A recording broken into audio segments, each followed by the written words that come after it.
I'm not angry with you. I'm just sorry that you felt so Drunk? Jealous? You have nothing to be jealous of. There are certain kinds of people in this world that you just can't be friends with. You can't be friends with people who are jealous of you or your success. You can't be friends with people who don't respect you. You can't be friends with people who don't think you deserve nice things. And you can't be friends with people who are unhappy with their own lives. You cannot be friends with any of these people. But in Desperate Housewives, Lynette Scavo manages to be all these people. So despite not necessarily being a bad person, she is a bad friend to Bree Vanderkamp. And as much as folk hate Tom Scavo, she's also a bad wife to Tom. And let me be clear, that is not me saying she's worse than Tom or that Tom deserved better. No, not by any means. I actually think Lynette should serve as a cautionary tale for women who want to steal other women, man. Be careful, because you might get him. Yes, Lynette was originally Tom's side chick when he was cheating on his longtime girlfriend. Reap what you sow. I'll never understand why women want other women cheating mine anyhow. I've actually come to the conclusion that Tom and Lynette belong together because when you do the math, Tom and Lynette were equally and fundamentally horrible to each other, so much so that it actually balanced out. But the trials and tribulations of the Scavo marriage is a much, much, much longer analysis for another day and another video. For our purposes today, we're going to look at a couple of specific reasons that made Lynette bad for Tom because they're the same reasons that made her bad for Bree, except in her friendship with Bree, it was much worse because Bree deserved none of the jealousy and resentment that Lynette spat at her, whereas Tom at least deserved some of the shit he got and he gave it as good as he got. But Bree did her best to do right by Lynette. But the problem was, there's nothing you can do to please the kind of person who manages to feel inadequate by comparison to you, but also feel entitled to what you have, so they resent you for having it when they don't. And that's Lynette. So without further ado, here is why Lynette Scavo was the jealous friend. Roll the theme song, Aaron. Black independent, strongest in women. It's Olay, it's Olay, it's Olay, it's Olay now. I know that I'm worth it, so make sure to listen. It's Olay, it's Olay, it's Olay, it's Olay. The show tries to present Lynette like she's some kind of modern woman by contrast to the other housewives because she had a career prior to marrying Tom and intermittently throughout their life together. But Lynette was just as traditional as the rest of those bitches in her heart and ideology. She just wasn't as good at executing it as Bree Vanderkamp appeared to be, so it made her sick. Bree's life looked together, while Lynette's life always looked like it was falling apart. Bree's children appeared to do as they were told, whilst Lynette's children ain't had no home training. Lynette struggled to manage the household and her tribe of children whilst Tom worked, whereas Bree was born to be a homemaker. So much so that her ungrateful ass husband Rex and children were all unhappy she was too perfect. I don't know why I specified Rex when I said ungrateful husband, because Orson Hodge was just as grateful, if not worse. And even though we all know that in actuality, Bree's home was a mess in terms of her relationships with her husband and kids, Bree was a woman obsessed with image and perception. So she made her life look perfect, and she made being a wife and mother look easy, which made Lynette, who already spent all of her time judging her own mothering harshly, jealous and resentful of Bree, because Bree was what she aspired to be. And this isn't suspicion. It's demonstrated by Lynette numerous times throughout the series from the very beginning, until eventually she gets so jealous she has no choice but to acknowledge it outright. I'm not angry with you. I'm just sorry that you felt so Drunk? Jealous?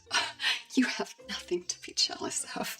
Don't give me that. You are having the kind of success I only dreamed of back in my ad days. But we'll talk more about that specific incident later. We're not there yet. But here's the gag about jealous people. They will ask for your help in the same breath they resent the fact that you're in a position to help them. And they'll have you put your name, reputation, or credibility on the line for them without giving a how it bodes for you. Which is why Lynette had no problem begging Bree to use her connections to try to get her badass kids into a good school, knowing they'd act the ass. It's why Lynette asked Bree to take her to her church, only to walk into them people's service, acting like her big 40-something-year-old ass don't know better than trying to challenge the damn pastor all throughout the damn service and making sure to let the whole place know she come with Bree. What are you doing? I've got a question about his sermon. What? No, put your hand down. It'll just take a sec. Lynette, please, we don't do that here. Yes, can I help you? Hi, I'm Lynette Scavo. I'm a friend of Bree Hodge. And your sermon was lovely, especially the part about the trees. Thank you. But here's where you lost me. This how Lynette is carrying on in church and she had the nerve to act shocked her children were regularly being considered disruptive in class? And somehow that storyline still revolved with Bree apologizing for being rightfully shamed and Lynette no brought up see having ass. And also to apologize. You don't have to do that. Yes, I do. You were right. Faith shouldn't be blind. You don't threaten it by asking questions. You make it stronger. And I lost sight of that. And I want y'all to know, I am not religious in the slightest. I am actually pretty anti-religion and I don't be in nobody's church. But I know how to carry on in people's church. Nevertheless, none of what we've discussed thus far demonstrates the depths of Lynette's jealousy. It's just shit that I wanted to complain about from the moment I watched it. We see the depths of Lynette's jealousy and how and why you can't keep people like her around you no matter how much you love them, no matter how sympathetic to their plight you are, and no matter how mindful of their jealousy you try to be when Bree started becoming professionally successful. Baby. Bree Vanderkamp's career success triggered an existential kind of hate in Lynette. The same hate Tom's success would always trigger because Lynette Scavo cannot stand other people's success and she needs to be the most successful person in the room or she just don't know what to do with herself. But the reason that Bree in particular, her professional success triggers the out of Lynette because not only was she already jealous of Bree because she felt inadequate to her as a mother and a wife, career was the one thing she thought she had over Bree and the rest of these hoes in her friend group. She had internalized this idea that Bree had beat her as a mother and wife, which hurt her bad enough. But in her mind, at least she knew Bree could never accomplish what she had professionally. So to cope, Lynette convinced herself that some women were excellent wives and mothers, and some women were excellent career women, and never both. And that Bree was the former and she was the latter. So when that bitch Bree had the audacity to start Mrs. Vanderkamp's old-fashioned foods and that shit took off, proving that Bree wasn't one of the other kinds of woman. She was every woman. It's all in all. Lynette didn't just feel jealous. She felt like her claim to fame, how she defined herself as a woman and a friend in the group, had been taken from her. If you look closely into the faces of your friends, you'll see it. Right behind their smiles, you will see a certain green-eyed monster, and then you'll understand how envious they are of your well-kept home, your delicious recipes, and your tasteful possessions. Here's my cookbook. But you'll have to work hard to see the jealousy, because good friends always work hard to hide it. Bree was not a superior wife, mother, and career woman, and she transcended the limitations Lynette had convinced herself they couldn't. And remember I said earlier we're going to talk about the specific similarities between how Lynette treats Tom and how Lynette treats Bree? Well, when Tom becomes the breadwinner, gets a promotion and his own office, instead of feeling happy for him, Lynette felt threatened because she quite literally survives on feeling superior to him and having the control. And not like Tom because they think he's incompetent, but the gag is Lynette needs Tom to be incompetent. So when he invites her to see his office, the way she deals with the feelings of inferiority are to decide that she would design his office because Lynette needs to feel needed and in control. And at that point, Lynette had started a design business with her ain't shit friend Renee. We'll talk about Renee's trifling ass one day. So Tom agrees to let Lynette and Renee design his office because he thinks he's supporting his wife, not realizing that his wife actually resents that he has an office for her to design. So she decides everything he asks for. She's gonna design the office how she wants because she knows best. Because the project isn't about Tom or his office or what he likes. It's about Lynette establishing dominance again. And that's exactly how she tried to move with Bree when Mrs. Vanderkamp's old-fashioned foods took off. What are you working on? Was this Bree's ad stuff? Oh, God, no. Her agency really whiffed, so I'm coming up with a whole new campaign. I was looking through my old portfolio for inspiration. Oh, I remember this one. Feet, meet your new best friends. It's a classic. You know, it's been years since I looked through this stuff. I'd forgotten I was kind of great. Lynette can't stomach Bree's success and the feeling of being surpassed, so she tries to reestablish her importance by trying to commandeer Bree into taking her marketing advice. As you can see, the graphic works just as well on a freestanding display unit. Neat, huh? Goodness, Lynette, when you offered to share your thoughts on my campaign, I wasn't expecting anything quite so elaborate. Well, who knew your marketing guys were such lamos? What they came up with is so tepid.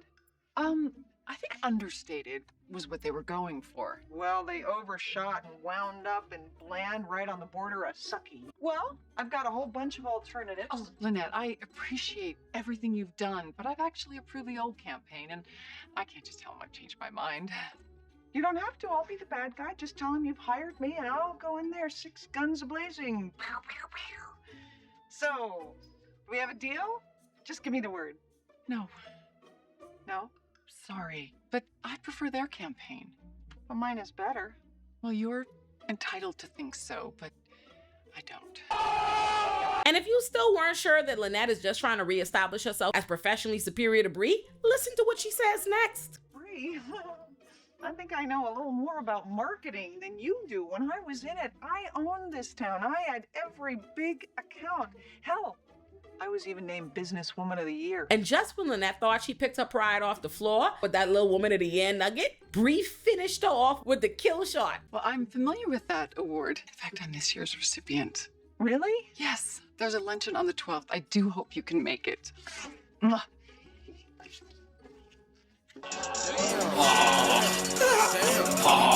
Y'all see Lynette's face? She wanted to dead, you hear me? So she takes all that jealousy, all that hate, all that resentment, and she takes it with her to the event where Bree's being honored as Woman of the Year so she could show her ass. But in the process of trying to humble the kid who used to be her assistant when she was an ad exec, she come to find out he's now professionally surpassed her, and he's the one responsible for Bree's ad campaign. She won't be glowing when that agency sinks her book. Lynette, I'm telling you, the only thing staler than that ad campaign is this dinner roll. this is Stu. Lynette Scavo. I thought that might be you. Hey. Everyone, this is my old assistant, Stu. Derber. Hey. Well, this was one great guy. He would schlep all the way across town just to get me my Chinese food. So, what are you up to? Actually, Stu's company is doing all my advertising. Your company. You have a company. 3 years now. How about you? You still at Bertrand Murphy? No, I also went into business for myself. Her place makes the best pizza in town. You own a pizzeria. Well, it's really my husband's. And I'm still doing some freelance stuff. Well, that's great. You know, we're always working late.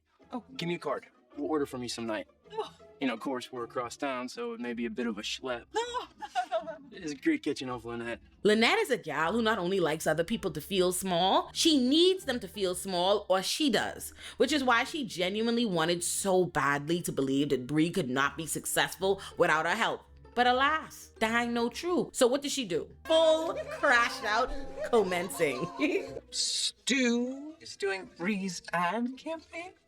I rode in his hatchback once. It smelled like gushu. I gotta warn her. Internet is that with a minimal investment, you actually can reach all your specific target audience. Coupons. Do a cross promotion with some of the major food companies. Knock off 20% on some of the items featured in your recipes. Then they do the same towards the purchase of your cookbook. Yeah, our research shows, you know, people aren't so hot on doing sweet.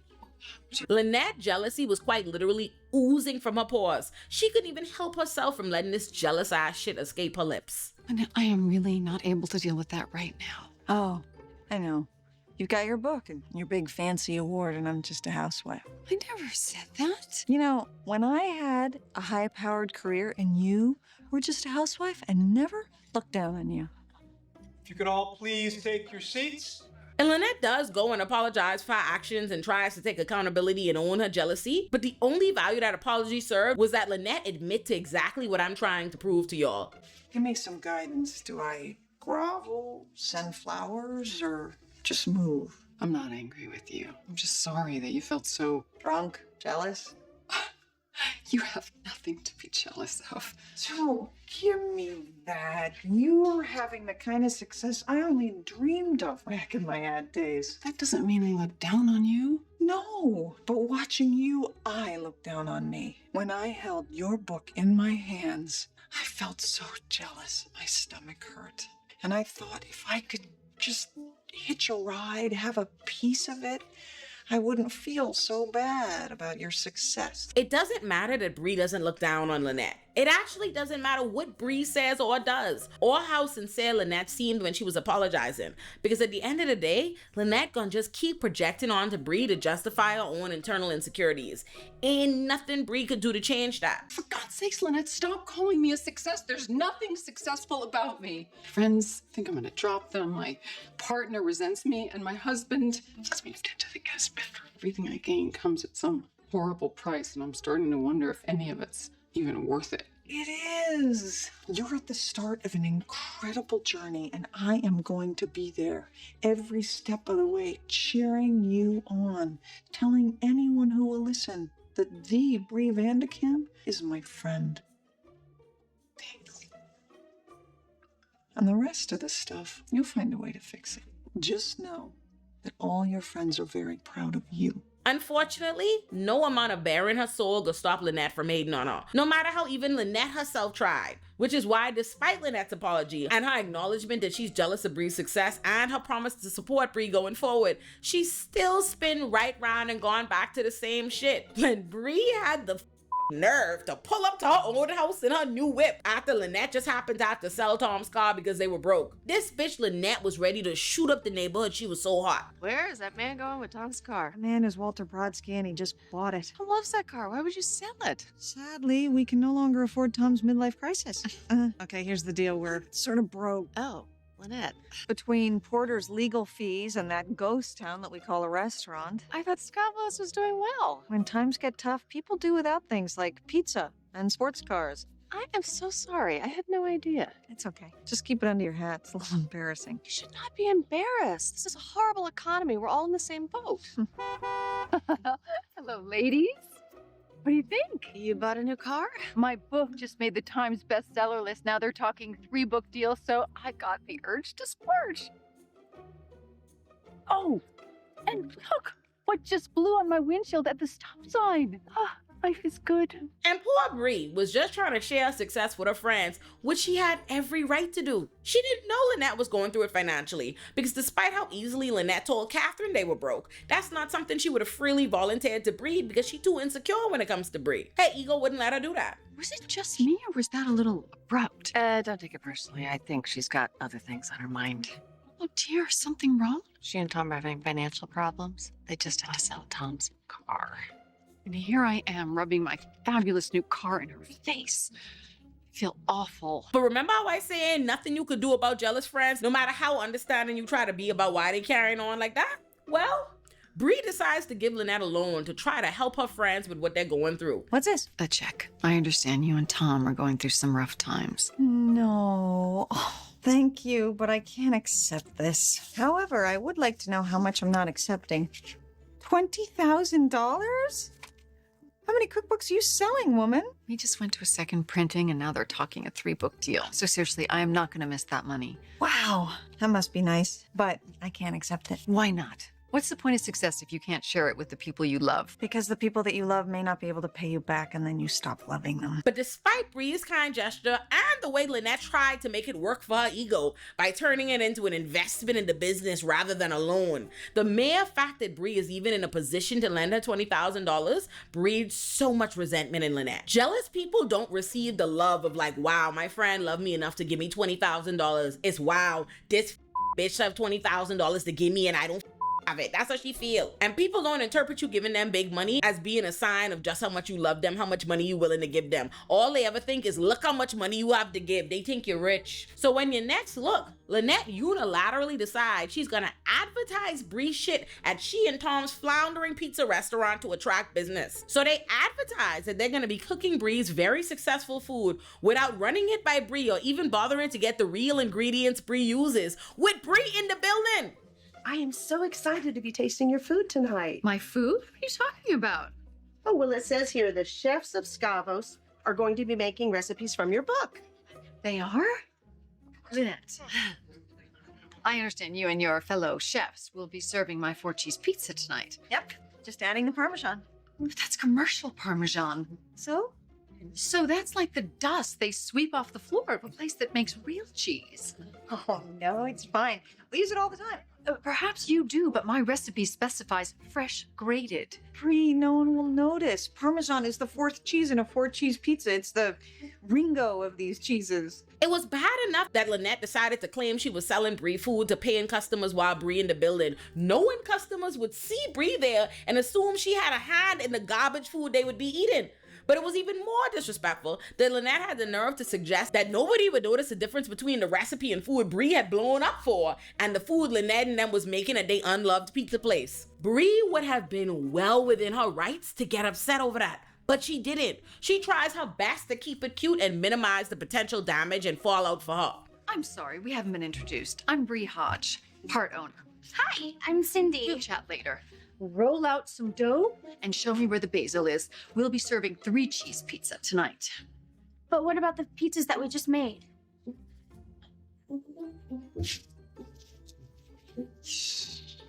Bree had a serious, well-known company built off the back of her recipes and food. So how did Lynette not see how dangerous it is for her business, for someone to advertise that they're selling her food and it not being up to snuff? Lynette was literally trying to trade on Bree's name to Bree's financial liability or detriment, as though Bree didn't already give her $20,000. Why is she trying to play with this woman's professional reputation like she ain't already helping her? Because it's like I told you earlier with the school and the church. Lynette's so jealous she like hurting Bree's reputation. So not only does Lynette do this bullshit, she had the audacity to turn the up on Bree like Bree was in the wrong. Hey, can I borrow you a sec? Now? People are waiting. You'll still be a celebrity in 5 minutes. Come on. You want to explain this? Oh dear, I was hoping to spare your feelings, but since you know, I wasn't comfortable having my recipe made with substandard ingredients. We use that Parmesan all the time. You can't go changing things without asking me. Hey, you made me partner. I can change 15% and I chose the Parmesan. And I don't know if you've heard, but people are raving about my pizza.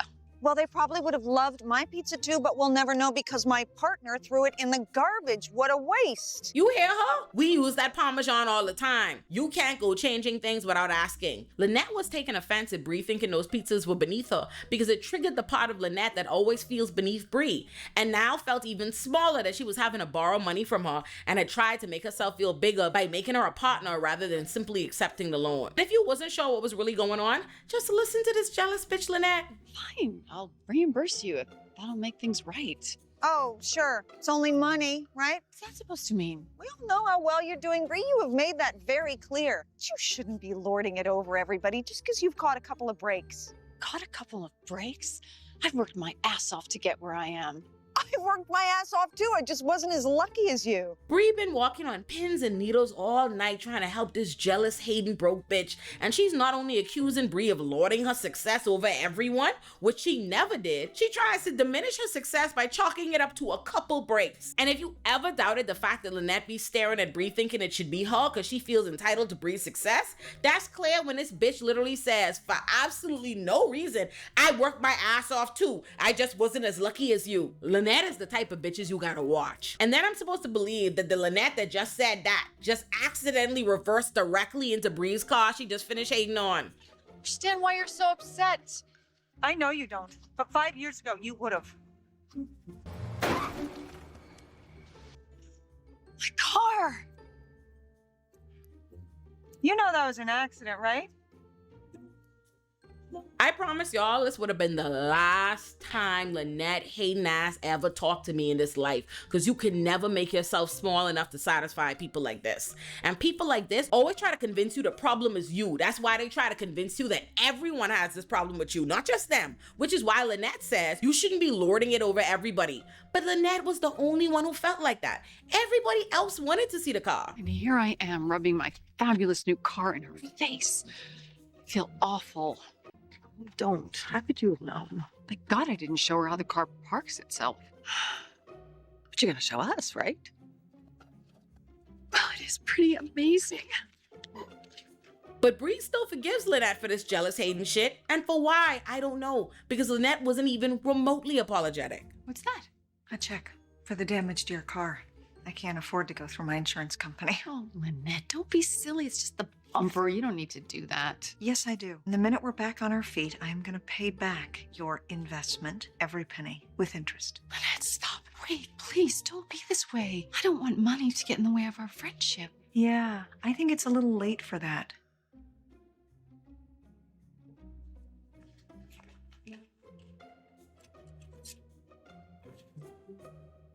Imagine you lend a bitch $20,000 fucking dollars and she repays you by talking shit to you, hitting your car, and still having a attitude. And Lynette wasn't apologetic because that's who she is, and ain't nothing was gonna change. Which is why she's a horrible friend to Bree right through the final season. But I can't even bother to tell you too much about that season because I really had to fast forward through the whole thing for my own well-being. The point is, Lynette and Bree's relationship is a perfect illustration of why you can't keep jealous people around you no matter how much you love them or even how much they love you.